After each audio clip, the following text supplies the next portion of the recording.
Okay, so today's podcast is the first in a special series looking at AgriCaptureCO2, an EU Horizon 2020 project with which we are involved here at Allerton, and which recognises the unique threat posed by climate change for food production, farming, and society more widely. It recognises that there is a problem, climate change, but also that there is a potential solution, regenerative agricultural practices. So AgriCaptureCO2 approaches the issue of climate change and farming from a dual standpoint, that regenerative, more sustainable farming practices are good for the long-term health, productivity, and resilience of our farm soils, and therefore ultimately for farm profitability. And secondly, that such regenerative practices lead to the long-term accumulation of soil organic matter and subsequently soil carbon, and therefore offer the potential for farm soils to act as a carbon sink, helping to mitigate some of the impacts of climate change to the benefit of society as a whole, while also opening the possibility of allowing farmers to conduct carbon trades in future.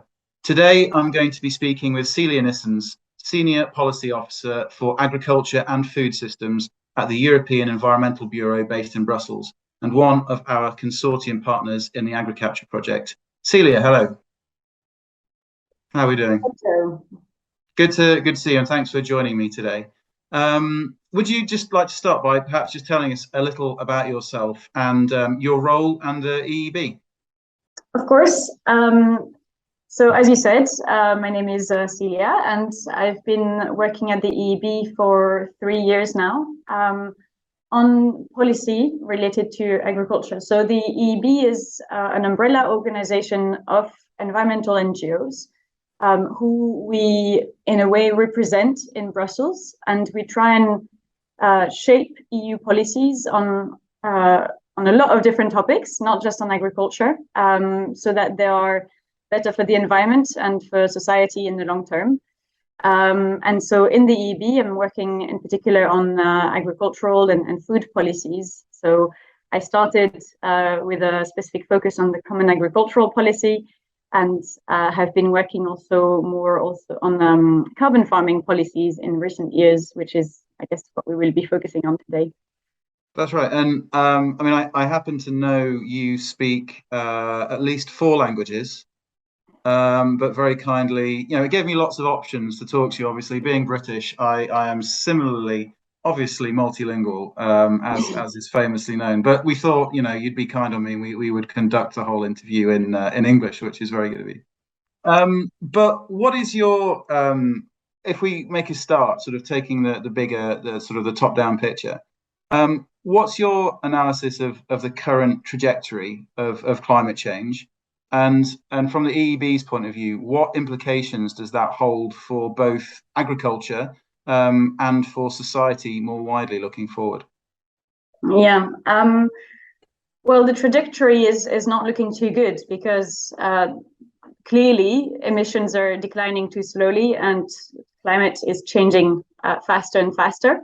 And just to pick up that, when we say declining too slowly, what we actually mean is the rate of increase is still declining too slowly, isn't it? We are still increasing our emissions. Is that right? Globally, definitely. In Europe, we have achieved some reductions compared to 1990, but not nearly as much as we need to if we really want to stay under 1.5. And in some sectors, actually, emissions are increasing or just stagnating. So, for example, the EU agriculture sector hasn't reduced its emissions since 2005. And although it did reduce its emissions before then, several commentators have pointed out that was probably more linked to the fall of the Soviet empire. No, it wasn't an empire, was it? Soviet Union. Union. It was an empire. Yeah, sorry. Have pointed out that this was probably more linked to the fall of the Soviet Union and the restructuring of the agriculture sector that ensued than to the actual policies that we have put in place. So we're not really doing too well in this regard. And what we try and really communicate in the EEB is that the implications are very far-reaching, but not necessarily in a negative way. For society as a whole, and that includes also agriculture, we really need to rethink our entire economic system and our way of life essentially. We have to rethink how we produce the things that we use and consume, but also how we consume. And that's quite a difficult task. It means not just like having some better technologies here and there, more efficient cars and precision farming and lab-grown meat, but actually really having a more fundamental rethink of how we interact with nature and how we move and how we eat and all of that. That's a really tough message to sell, isn't it? You see it an awful lot of, even today, I guess you would call it climate change denial. And I think a lot of that is probably driven by people feeling that their comfortable way of life, the way of life they're used to, is threatened. A lot of you'll often see when politicians, I guess, suggest or groups such as yourselves suggest ways that we might decarbonize the economy or move towards a more sustainable green economy. One of the oftentimes the criticisms you'll get thrown back is you're trying to destroy the economy. You want everyone to be unemployed, because I think people feel sort of fundamentally, in many cases, more threatened by the thought of change than they do by the thought of climate change, which is coming towards them. Yes, I think that's a sound analysis, but I think that might be changing as well. We're seeing now insane weather across Europe. I mean, we're having crazy wildfires in all of the Mediterranean area, and I think there really is a wake-up feeling. I don't know if that's the right way to put it in society. You're like, oh wow, this is really happening, and so I think this is changing on one hand. But you are right that there is a real risk that we won't take everyone with us. And I think that doesn't mean that we shouldn't do it, but that means that we need to do it in an adequate way, in a way that is really embedded in fairness and that is looking at the whole system. And that's the big problem, is that so far a lot of the policies that are trying to address the climate crisis and other environmental problems are trying to tackle issues on their own without looking at the social and socio-economic impact and without addressing the bigger questions around it. I mean, that's what we're seeing with, for example, the attempts of taxing fuel in France, which led to the Gilets jaunes and other issues like that. And so we just need to do things differently, but still do them and make sure that we're not increasing those sort of sentiments of being left behind and of fearing change among society, because there is definitely a better future within our grasp. I don't think that our society is really ideal right now. We have a lot of inequality, we have a lot of poverty. We are actually suffering a lot from the pollution that we are causing that is linked to the climate crisis. And we can definitely build a better future where we have better health, where we have more equity and just sort of happier societies. But it's not a small task, that's for sure. No, I mean, no, the scale, exactly. And this is one of the issues, isn't it? The scale of the challenge that we face, but also the urgency with which we need to face it. I guess that's the sort of the dual issue we're facing there. But if we look at the Paris Agreement, famously COP21 in 2015. So, global governments pledged to keep the rise in temperatures to 1.5 degrees, 1.5 degrees above pre-industrial levels, bearing in mind that even today we're around 1 degree warmer than pre-industrial levels. How would you say that the reality of that pledge is measuring up now, 7 years on, and especially in light of what many consider to be a disappointing COP26 in Glasgow? Our assessment is that generally governments are not too bad at making long-term pledges and commitments, but then when it comes to actually making them happen, it's really lacking. And so this is true for the Paris Agreement, but also for others. I mean, Sustainable Development Goals, biodiversity goals, etc. We make those grand pledges and then nothing happens. I think something is happening. I mean, for example, in Europe, more and more countries have made legally binding net zero targets for 2040, 2050 in their legislative system, and are putting in place measures to reach those. but it's just happening really slowly. And as you said, we've already reached at least 1 degree of warming, so it's not like we can really afford to do this slowly. And there are still several, I think, levers that are at our reach to tackle the climate crisis, which we aren't really tackling. And I know that one of those is really controversial also in the UK, but it's around animal farming and diets. And here, I think it may be worth sort of grabbing the bull by the horns, but what we say at the EB is that of course, we see the role of livestock in the farming system. It's very clear, and it's very much the case in regenerative agriculture as well, for which one of the principles is about integrating livestock in the rotation and in the farming system. But the situation that we have today, the farming system that we have today, is not regenerative. It's essentially a system which has specialized so much that you have entire regions that are specialized in producing livestock, causing massive pollution. I mean, we just look at the satellite image of the Baltic Sea, and you can see this like algal, algal bloom. Green sea algal bloom there. And then we have regions that are specialized in producing cereals to feed those animals, and those regions are both in Europe and outside of Europe, and causing a lot of soil degradation and deforestation, etc. And that is a system that is propping up and sort of enabling us to produce so much meat and to eat so much meat. So it's absolutely not about everyone going vegan. I don't think personally, and that is not the position of the EB, that really would make any sense, that is desirable. But we can't continue our current consumption. And actually, if we really support farmers to transition towards more regenerative farming systems and more regenerative livestock systems, we could have massive greenhouse gas emission reductions in the very short term, because methane is a short-lived gas. So if you reduce methane emissions today, in 10 years, in 15 years, we will see a reduction in the concentration of methane in the atmosphere. And this makes this one single measure of tackling methane by tackling the number of livestock that we have one of the single most important tools that we have today.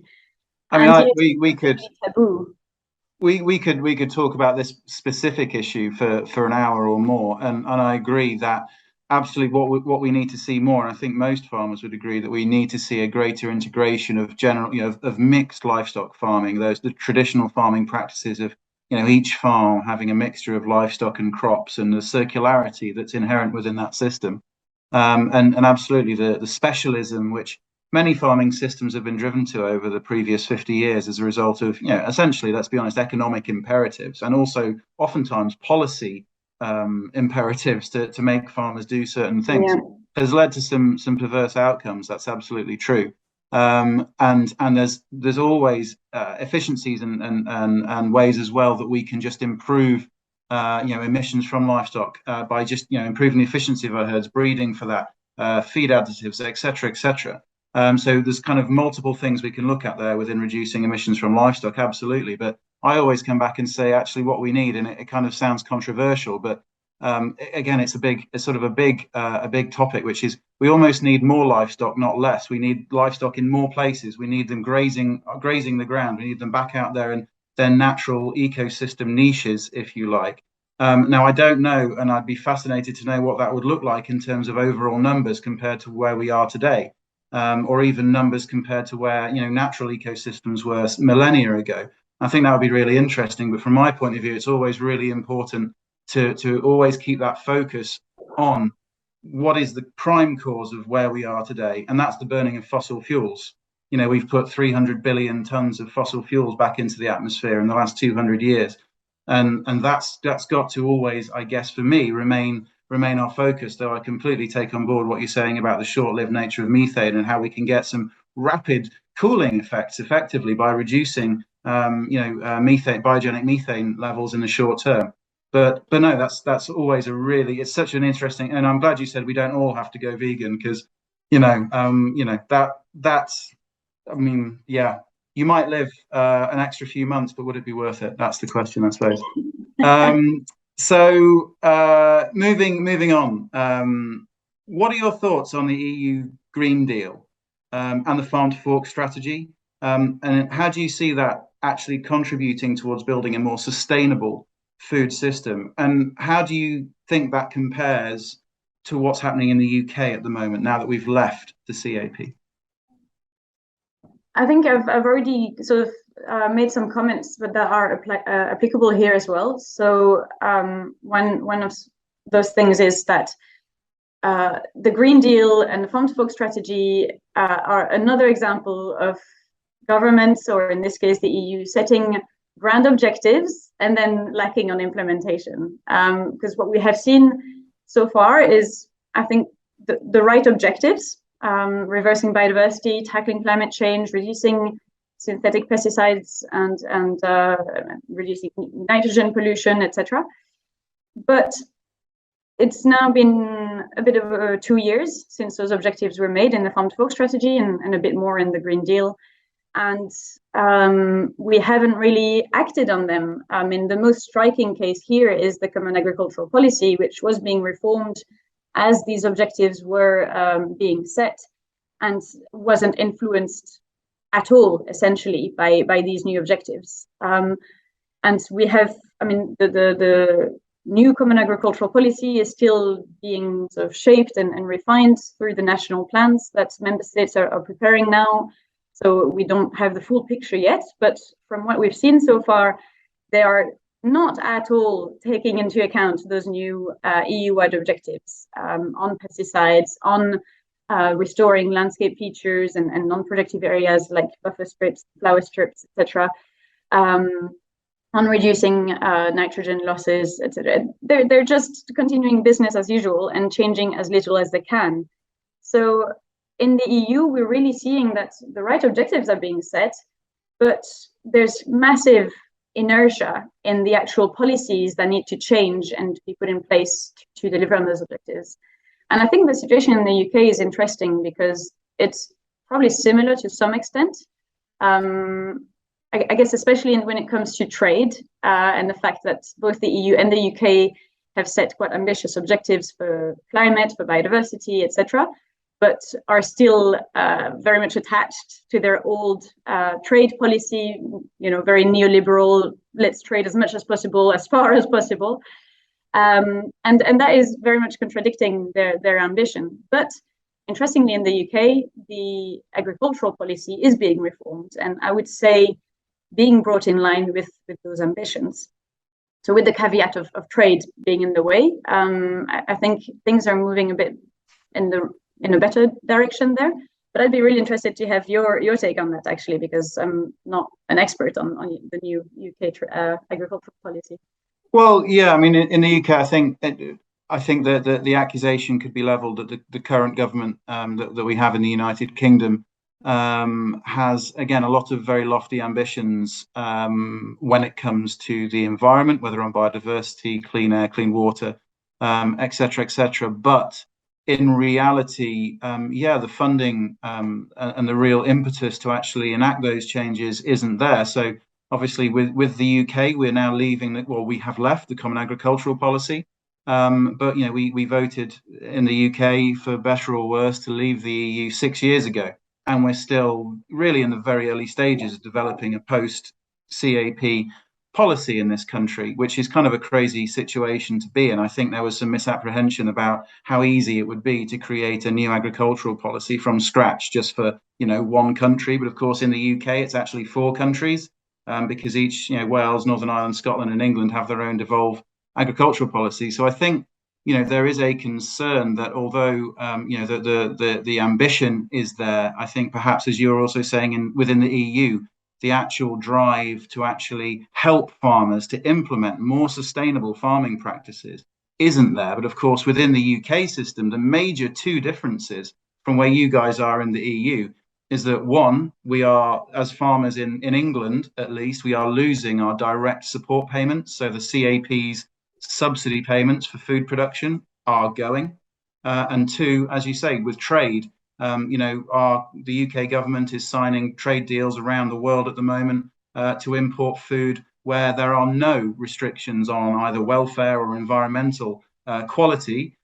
whilst at the same time UK farmers are being held to ever higher standards. So I think many people would suggest that having higher domestic standards, especially around the environment, and yet importing food from elsewhere where there are no standards on the environment is just going to lead to huge amounts of carbon leakage. Effectively, we're going to be offshoring our environmental footprint, and I think that comes down to there being a lack of joined up policy thinking across departments, and I think that's a huge concern. But I mean, I'd be interested to hear what your thoughts are on what's recently happened on the trade issue with the EU, suggesting that they actually do want to impose restrictions on things such as minimum residue levels within foods for pesticides such as neonics, which of course are banned within the EU. They're banned for use for the most part within the UK as well. And that seems to be a completely new break from the WTO standard version of trade to actually be excluding products on the basis of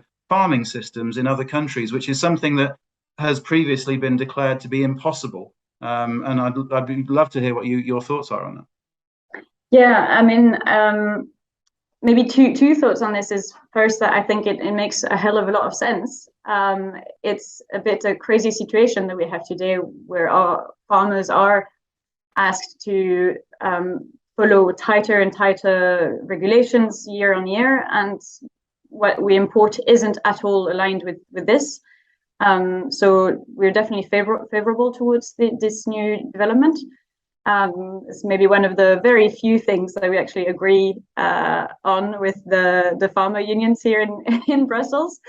But maybe one small caveat is that what we hear from organizations working on international development is that they're a bit concerned that this could have negative impacts on small farmers who are exporting to the EU.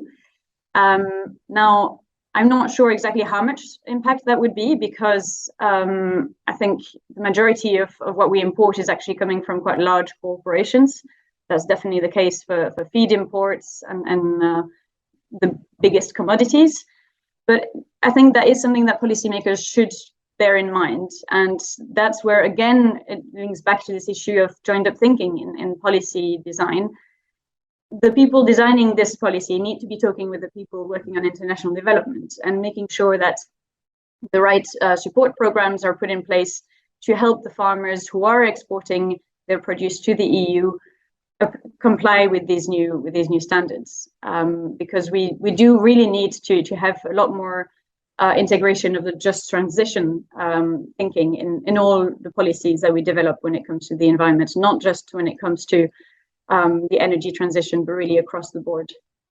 No, absolutely, and again, we have to, I think, appreciate that climate, especially climate change, it doesn't stop at national borders, and we need to be concerned about what's going on across the globe, and not just concentrating on within the UK. There's a very strong drive at the moment in certain sectors for example, large scale rewilding. Now, that's again a very controversial topic, and we could have a whole podcast just on that. But I think I would argue that there's no point taking large amounts of productive land out of agricultural production just to then have to import the food that you would otherwise have grown on there from other places. Now, obviously, it's a hugely complex issue, and we could be here all day just talking about that. But there is a danger, isn't there, just of offsetting the problem elsewhere, but then looking at your own national metrics and saying, well, we're doing a great job. Well, not while the whole world is burning. We have to think slightly bigger than that. If I may, just on this issue of sort of leakage and offshoring the problem, I think that's where, again, it links to joined up thinking, and it's because if we keep our consumption patterns as they currently are, and then we reduce our production, obviously, then the stuff we consume will need to come from elsewhere. And that's where it's really important to think a bit more holistically about this. And I mean, in the EU, we use the vast majority of our land for producing feed for livestock. So again, it links back to that issue. If we're going to be taking some of that land out of production for rewilding or for putting back hedges, etc., and we reduce the production level a little bit, it's not a problem at all if we tackle the way that we consume and we consume better, if we tackle food waste, if we reduce our consumption of meat. And I mean, in this case, actually, I would say especially pig and poultry meats, because those animals rely on cereals and on feeds that is grown on arable land, and hence directly competing with food for human consumption for the use of that land. And so that's where we really need to develop a bit of a coherent and long-term vision for how many animals can we actually sustainably feed in Europe. How much of that do we want to be eating ourselves versus trading it? How do we ensure that the farmers who are going to be affected by this transition have an alternative, can retire in good health and peacefully, or can go into a different profession? But at the moment, it feels like very much the policies are being put in place are a bit ad hoc and tackling this bit of the system and this bit of the problem, and without that overall vision, which does mean that, of course, then farmers feel threatened because we're telling them you need to do this and that and that. Sometimes these things are contradictory and they're not being given the support that they need. So that is really the main criticism that I have on EU policy that is clearly also applicable in the UK. And if only we had politicians who are ready to tackle those difficult issues, to break the taboos and go for long-term thinking and then put in place the policies that will deliver on this long-term plan, then I would feel quite optimistic about our future. Well, that's I think we're all in a similar place on that. And yeah, I think whereas at least in the CAP, or with the CAP, you guys are kind of, or farmers within the European Union are kind of on a 7-year funding cycle. Within the UK at the moment, we're looking at potentially an annual funding cycle for farming and food production. At the minute, we're only guaranteed until the end of our current parliament, which is in theory 2 years' time. But given the state of politics in the UK, it could be next week. So that long-term transition that we need to make in our farming systems, but the long-term certainty that farmers need to be able to change their farming systems is really sadly lacking. I'm sure, as you say, across the whole of the EU, but I would say particularly within the UK at the moment, where we're starting to work to ever shorter cycles. But we're talking about how we can change to more sustainable farming methods, and obviously at the heart of so many discussions around this, but of course also the AgriCapture project, is regenerative agriculture. Now, what is your understanding, sort of from a policy perspective, of regenerative agriculture, that term, and what do you see as the key challenges and opportunities arising from a transition to more regenerative systems for farmers? My understanding of regenerative agriculture from a policy side, that's a bit of a tricky question, because no one has defined regenerative agriculture anywhere in a legal text or in a policy document. And so at the moment, everyone is using a different definition. And some people are using the term and actually not meaning something that's very regenerative at all. So actually in the EB, when it comes to sort of the policy context, we try and avoid that term because it just is a bit hollow because of it hasn't been defined properly.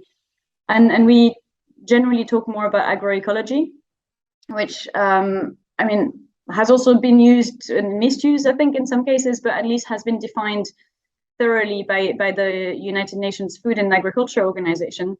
And I think is very similar to proper regenerative agriculture. It's about working with nature. It's about really restoring the ecosystems that productive agriculture relies on, and really utilizing those ecosystem services that soils and pollinators and sort of other insects can provide.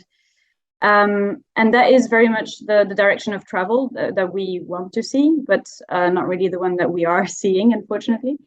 So do you think it would be beneficial if governments actually started to put together some sort of a legislative framework to help policy actually encourage more regenerative or agroecological farming systems? Do you think that we actually need to see those sorts of definitions firmed up in order to help develop this part of agriculture? In a dream world, I would say yes. I think in a sort of ideal world, it would be very useful and helpful to have a clear definition of the direction of travel of the farming system that we want to achieve in the long term. In the real world, I would be a bit concerned if the government was trying to do that, because there are so many opposing interests and so many opposing views also, that from experience, we would probably end up with a very diluted definition, which doesn't mean much, or maybe even means the contrary of what we would want it to mean. So that's always a bit of the dilemma.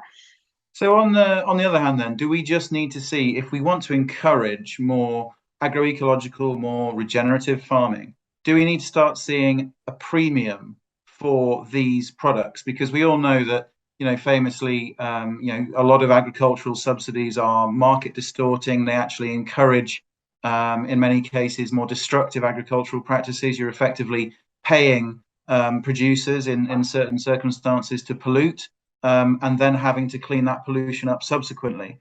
Do we need to start seeing a premium for regenerative products, and how might that happen? Let me take a step back first, because you've mentioned a few of the things that I think are really relevant here. So we are indeed at the moment paying the polluters in many cases. That's something that's been highlighted as well by the Court of Auditors of the European Union. And so before starting to put in place a complex system to put a premium on a price premium on regenerative agricultural products, maybe we should start by rethinking actually the subsidy system that is underpinning all this. We really need to stop subsidies that are incentivizing harmful practices. That is the low-hanging fruit of tackling the environmental problems that we are facing. And we have come within the EU. We've come a long way since the 1990s on that, haven't we? Yeah, the CAP is hugely improved, and there is a much more focus on the environment in the last 20 years. Would you say? My assessment would be that on paper, yes. In practice, not so much. The CAP has green rhetoric all over it now, but in practice, the green what the European Commission calls the green architecture of the new CAP is very weak. So, for example, the conditionality, so the new rules that farmers have to respect to receive subsidies, have been designed to be as flexible and meaningless as possible by member states, so that they can just keep paying out the subsidies. I mean, for example, in France, so that they can keep subsidizing intensive corn monocultures. Like, that's a clear intent of the French government. And so when you have people in power who are going to the negotiating table with that objective in mind, how can we really claim that the CAP is much greener?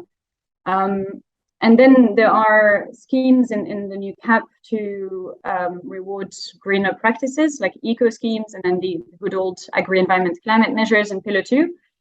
I think those go in the right direction, but from the assessment that we have made of the draft plans of member states, generally they really lack ambition. We're looking at a lot of money going into really low ambition schemes, and then the few higher, sort of more ambitious schemes tend to be underfunded and will likely have very low take up. So this is really not transformational. That's interesting, and I think that's the big criticism of what we're doing in the UK at the moment. I think there is generally considered to be a high level of ambition in the ELMS policy, the environmental land management policy that we're instituting in the UK. But all we've really done is, the UK government has announced it has ring-fenced in the short term the money that used to come into the sector, into the agricultural sector from the CAP, as if that is the number that is required in order to achieve the sorts of transformation and restoration of our biosphere that we need to see. And of course, why is that number the number? I think it's about 2.4 billion euros. Is that the right number, or is that just the number that we inherited from the EU, which was there to do a completely different job in many ways? And I think, it's that lack of funding. Almost we want governments to put our money where their mouth is, in order to actually achieve some of these outcomes. So that's interesting. But of course, in that case, if governments aren't going to be sufficiently ambitious to help drive more agroecological systems, therefore we need what, consumers to start supporting them through their pockets? I mean, how, again, we're generally looking at a price difference is going to be required for these more sustainable foodstuffs. So again, we sort of come back to premium for regen ag, but on the other hand, we kind of know that consumers aren't going to go for that, not in sufficient numbers. Yeah, well, so back to the original question, I think it's about also raising the bottom to some extent, because I don't think anyone here or anyone really believes that the right solution is to go to a two-tier system where you have the unsustainable food that's cheap and that's for the crowds, and then you have the sustainable food that's expensive and that's for the upper middle classes. Which is socially iniquitous, that's unfair as a concept. Exactly, especially with the increasing evidence that's coming out of the impacts of, for example, of pesticides residues on foods, which are actually harming our health. So the poor people get that, and then the rich people get the regenerative foods that's been grown with healthy soil, so has higher nutrition content and lower pesticides. I mean, that is just completely unfair and really shouldn't be the direction of travel. What we advocate for, but without necessarily having all of the answers and all of the solutions, is first reform the subsidies so that you have a fairer subsidy system. Make sure that farmers across the board get a fair revenue for their produce. So that means looking at the sort of power relationships in supply chains and making sure that there aren't unfair trading practices, etc. Make food production more sustainable across the board. So once you have tackled this issue of farmers just not getting enough money for the work they're doing from the market, then you can also start raising the bar and make sure that, for example, everyone is doing crop rotation. Everyone is, has hedges and flower strips, and then you can also have subsidies that support that. But at the moment, the entire economic system is geared exactly in the opposite direction. And then, I mean, about premiums specifically, we already have that for organic food. But it's a tiny share of the market.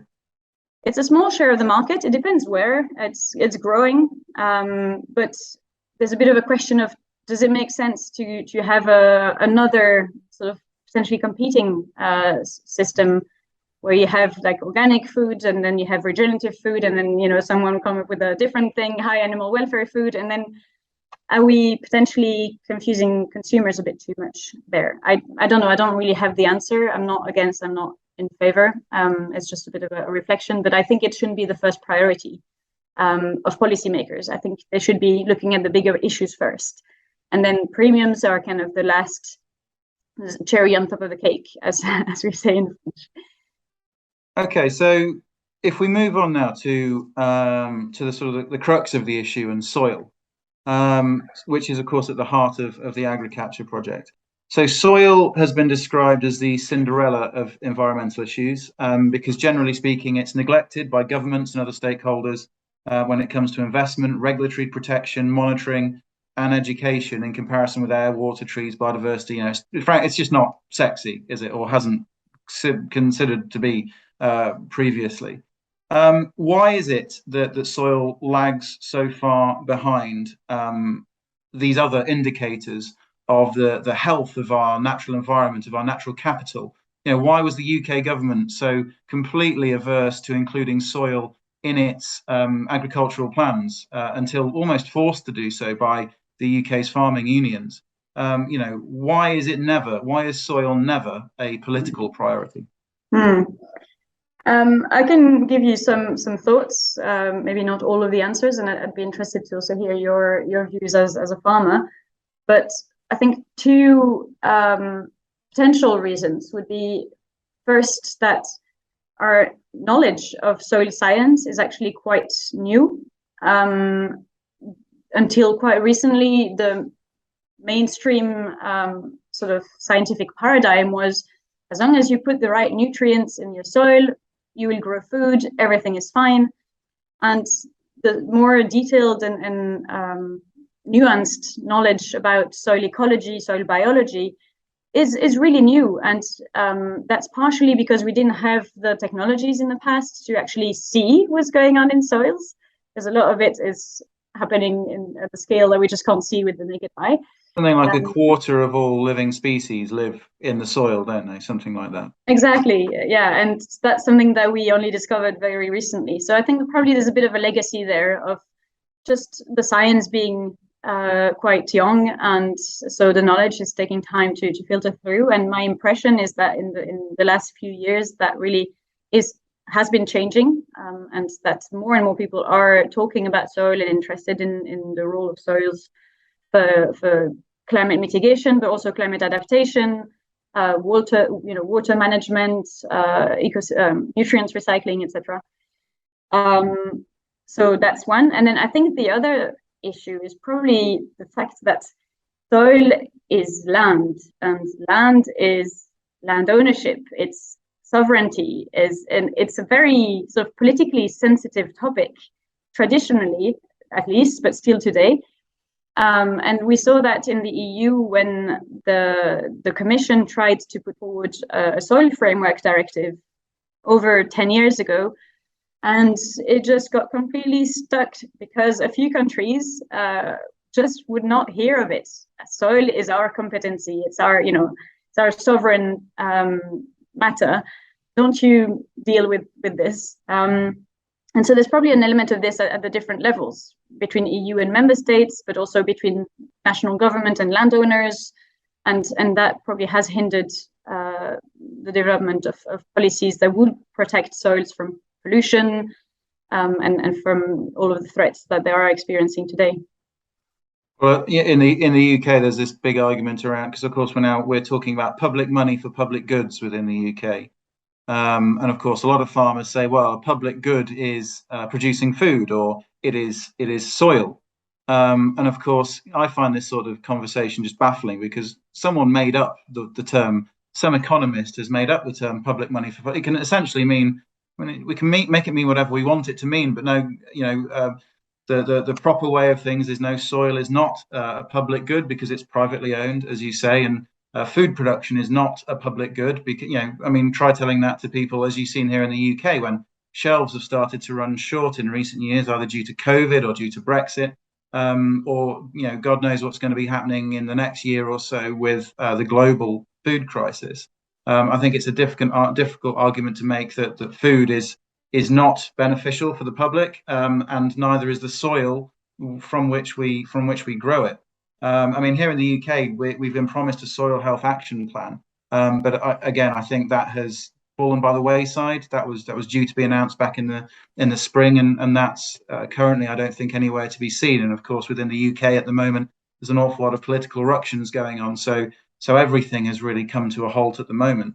But no, it is interesting how soil can get turned, really tied up in goes in some directions you don't expect it to go in. And politics, nationalism, and these sorts of strange things, which is mad when the imperative for us to do something to protect our soil and to help build soil carbon, it's so vital and pressing right now.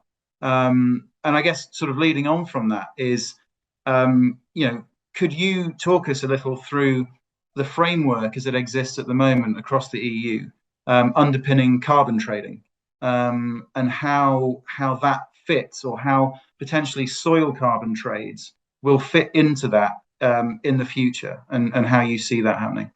Yeah. So at the moment, carbon trading in the EU is mostly limited to the biggest industrial sectors under the EU emissions trading scheme. So we're talking steel and, large fertilizer plants and this sort of industry. And then soil and other land uses are actually covered in a different regulation called the land use change and forestry regulation, which isn't about trading. It's more about setting targets and monitoring and member states reporting on the size of their carbon sinks. And these are mostly separate. There is some flexibility in between those policies, and also with the third big pillar of EU climate regulation, which is the effort sharing regulation that covers small industries, and agricultural emissions. And so member states have the possibility to, in a way, trade carbon between those different pillars in their own inventory or to meet their own targets, but also between each other. If one country is lagging behind, they can buy credits from another. But that's limited to this mostly. Of course, there is big interest in voluntary carbon markets as well in the EU and globally, and many small voluntary or nationally backed initiatives to set up MRV systems and trial sort of carbon credit systems in the EU. Could you just sort of explain slightly the difference between your ETS, your regulatory backed trading system, and your voluntary trading system? Because I think that's something which is a distinction which many people don't appreciate. Yeah, of course. So the EU ETS is really a public policy, and so it has a legally binding target or a cap on emissions, and it's strictly regulated by the authorities. And so the industries that are covered by it are mandated to take part in this market. They don't have a choice. They have a certain allowance for emissions, and then if they exceed it, they have to buy additional allowances. If they don't emit everything that they were allowed to, they can sell their allowances. The voluntary carbon market, which everyone is talking about in the context of carbon credits for soil at the moment, is very different because it's completely separate from public policy and from the sort of national climate targets that governments have been making. It's at the moment really happening in the fringes with private actors buying and selling from each other, and doing so on a purely voluntary basis, just because they want to. They're not mandated by the government to do so. There is no target sort of limiting the size of this market like there is on the EU ETS. And there's no regulation underneath the credits themselves. They're purely, if you like, inventions of private finance. Yeah, absolutely. So there are no commonly agreed rules on what can be traded by whom, in what way, etc., etc. It's a bit of a colleague working on this was comparing this to the Wild West at the moment, because there are many different actors who have tried to set up their own certification system and who are wanting to sell carbon or to buy carbon, and the quality of those credits varies wildly from one actor to another. There have been a lot of cases of downright greenwashing as well, where credits were sold which actually had no real climate value at all. And so it's a bit of a difficult landscape, I would say, one that I think we should look at with a lot of caution and a bit of skepticism. But so we're in July 2022 now. What's the equivalent price roughly? You might not know, between a sort of an ETS credit and a voluntary market credit, or is there a huge variation across the voluntary market in what a carbon credit is worth, in inverted commas? Yes, there is. Especially because the voluntary carbon market is global, so you have a lot of really cheap credits from developing countries. We're talking a few dollars per ton. And then in the US and in the EU, I think we are seeing some actors who are trying to have higher quality credits. So, for example, we're looking at $25, $30 or euros per ton. It's the same thing nowadays. Yeah. And pounds. Yeah, exactly. But on the EU ETS, we were looking at extremely low prices, a bit like this, for a very long time. But now it's finally picked up in recent years. And I can't remember for sure, but we're somewhere between 60 and 100 euros per ton, I think. So really large differences. And it's that voluntary market that, again, as you sort of mentioned, that's where, projects such as AgriCapture, but that's where in future, and currently, that's where the agricultural, soils carbon market, for those trading in it now, they are trading in those voluntary credits. And as you say, they're, buyer beware or seller beware as well, because, there are few rules really restricting that market, and even the science, as you said, around the soil and around measurements and around how we actually make sure that those carbon credits are robust, or even the readings of the soil are, none of that is really agreed yet, and that is a huge issue, isn't it, for this area at the moment. But it's something that clearly a lot of effort is going into, and I imagine you must be aware of projects across the EU where we're surely we're trying to move forward and make this a more robust system. I mean, what characteristics need to be seen in this carbon trading system to make it more robust? Yes, indeed, there are projects all over the EU and I mean all over the world, and they're all following different rules and different methodologies. So it is really quite an interesting landscape. But generally, the key rules or the key aspects that are crucial for robust carbon credits, I think, are considered to be strong monitoring, reporting, and verification, so MRV. So actually being able to measure the amount of carbon that you're sequestering and to verify that it's actually happening. So simply like counting the tons of carbon, and that sounds simple, but it's actually extremely complicated, and everyone is using different methodologies. And then specifically for carbon credits and carbon markets, there are a few things that are considered to be important, one of them being additionality. So meaning the fact that the carbon credits that you are selling on the market has this sort of additional value of having brought additional sequestration. Like this measure or this action would not have happened without the financing of the carbon market or without this project happening. It's not something that would have happened anyway, and you're just getting money for it. And that's the thing that a lot of people find quite surprising when they look into this. That I've got a load of trees, so where are my carbon credits? Well, no, you can't claim for those trees because they were already there. Exactly. You have to put new trees in, and that's when we can start talking about. And it's the same with soil, isn't it? And I know within AgriCapture, one of the concerns around carbon credits are going to be, or are, that they are not sufficiently robust to actually be worth anything. Because unless we're actually improving the climate, unless we're actually drawing down CO2 from the atmosphere and storing it long term in our soils, then there's no point. We're just moving money around a financial system, and we're not going to have the impact on the climate that we need. But I think one of the things with AgriCapture, which is slightly different, is that we are going to be taking quite a hard line on the additionality requirement. So those people who have already perhaps been using cover crops for a decade, again, in order to start trading that carbon when you have been using cover crops for a significant period of time already, well, we actually need to see additionality on top of that. So actually, what's the next thing that you can do on your farm to actually sequester additional carbon in order to demonstrate that additionality, to say that you're pulling more CO2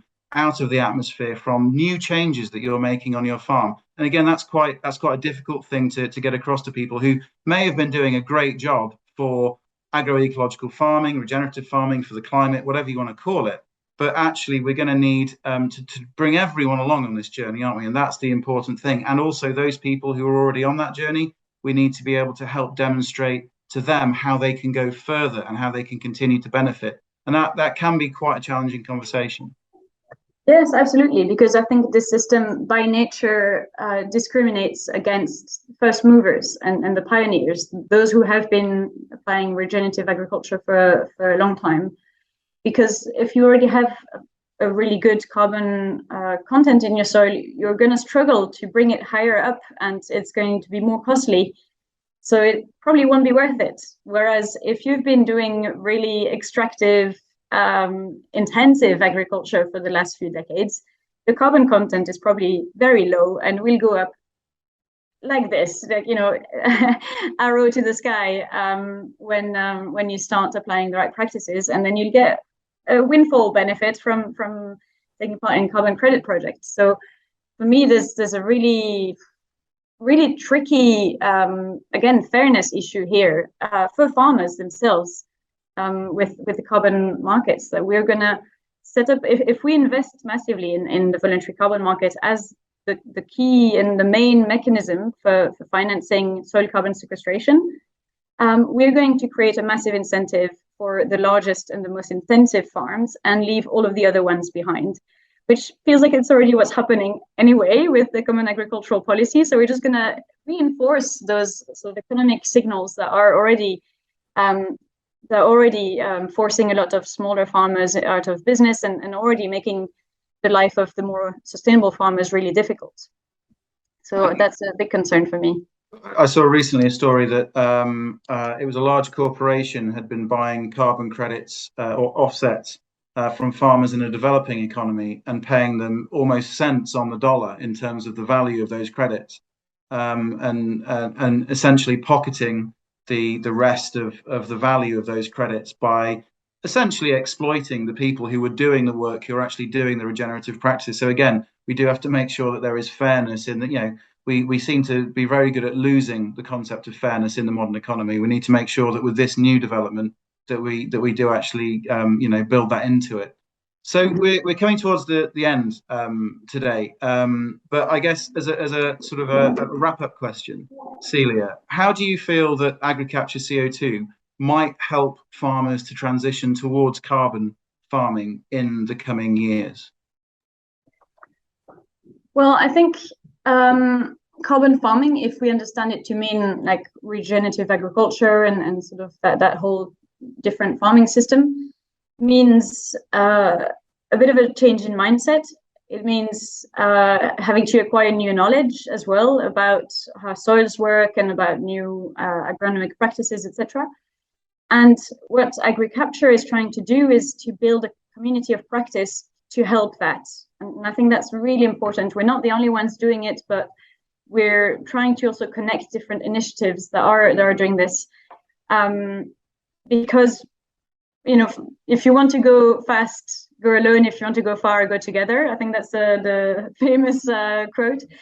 I think that a lot of farmers have already been doing this journey alone, and it's been really hard.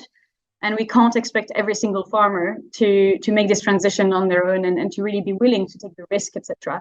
And so really building a community around this and sharing experiences, sharing good stories and bad stories, what went well, what didn't go well, having those exchanges and that dialogue between farmers, but also involving researchers and other actors that can be part of this transition is really important.